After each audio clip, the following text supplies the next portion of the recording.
Сәлем достар, сіздермен бірге әдеттегідей доллар кезет арнасы. Бүгін мен сіздерге қаржылық сауатты қалай арттыруға болатынын айтатын боламын.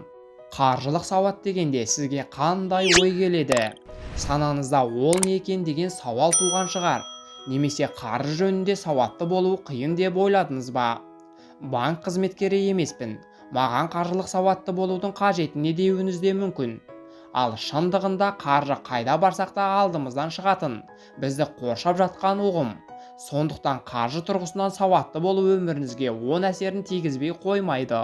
Бұл бейнеде ақшаңызды дұрыс басқарып, қаржылық тәуелсіз болуыңыз үшін қаржылық сауаттылықтың негіздерімен бөліскіміз келеді.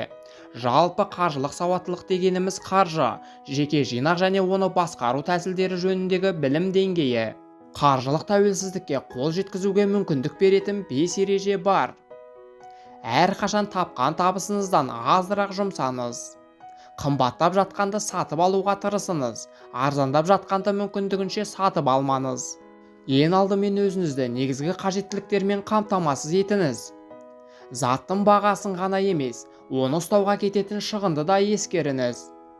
Жоғарыдағы ережелерге сүйенер болсақ, бірінші кезекте тұрғын үй мәселесін шешу маңызды. Себебі жылжымайтын мүліктің болуы басты қажеттілік. Бағасы жоғарғы болғандықтан, пәтер немесе үй сатып алу қиын екені рас. Десе де тұрғын үй алуды бірінші орынға қою керек. Қаржылық мәселелерді шешуді неден бастау керек? Негізгі ережелерден басқа қаржылық сауатты болуға және жиі ұшырасатын қателіктерге жол бермеуге көмектесетін қосымша ережелер де бар. Несие алу керек пе? Несиені үш жағдайда алуға болады. Тұрғын үйге, өндіріс құралдарына, емделуге. Несиені автокөлікке, ойын-сауыққа, техникаға, киім-кешекке және тағы басқаға алуға. 2-3 және одан да көп несиені біріктіруге болмайды. Сондай-ақ жаңа несиені тек алдыңғы төлемді толық өтеген соң ғана алған дұрыс. Пәтер мен көліктің құны. Сіз алатын автокөліктің ең жоғарғы құны 12 ай мөлшеріндегі табысыңызға тең болуы керек. Мысалы, сіздің жалақыңыз 120 мың теңге болса, көлігіңіздің максималды бағасы 1.440 мыңдай құрайды. Мұндай көлікпен жүру тиімді болады. Сізге қаржылық тұрғыдан жүк болмайды. Ал тұрғын үйдің ең жоғарғы құны 4 жыл ішіндегі отбасылық табыс. Мысалы, сіздің айлық табысыңыз 120 мың теңге, ал жолдасыңыздікі 90 мың теңге деп алайық. Жинақтық табыс айына 210 мың теңге, ал 4 жылдық табыстарыңыз 10 миллион 80 мыңды құрайды. Ал бұдан жоғарғы бағада үй алсаңыз, көрпеңізге қарамай көсілгеніңіз деген сөз. Қаржы резервтері.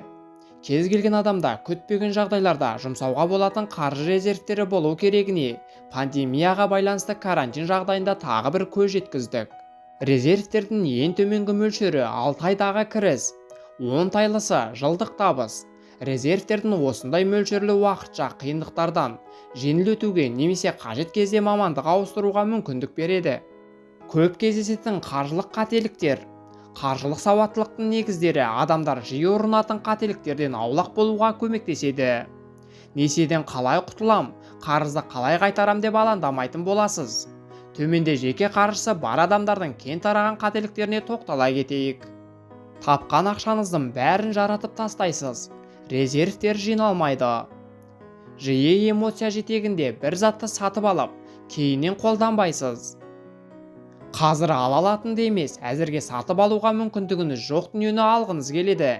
Нәтижесінде несиемен сол дүниеге қол жеткізіп, несиені төлей алмай қиналасыз.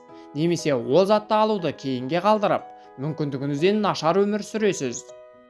Қаржыны білу және жеке қаражатты басқара алу біртіндеп байып, қаржылық мүмкіндіктеріңізді кеңейтуге көмектеседі.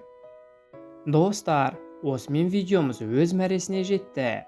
Сіздерге пайдалы ақпаратты бере алдым деп ойлаймын. Менің арнамнан басқа да пайдалы ақпараттарды көре аласыздар. Сіздермен бірге болған доллар кезет арнасы. Видео ұнаса, сіздерге пайдалы болса, арнаға тіркеліп, лайк басып мені қолдап қойыңыздар. Әр қазақ бай қуатты болсын. Келесі кездескенше.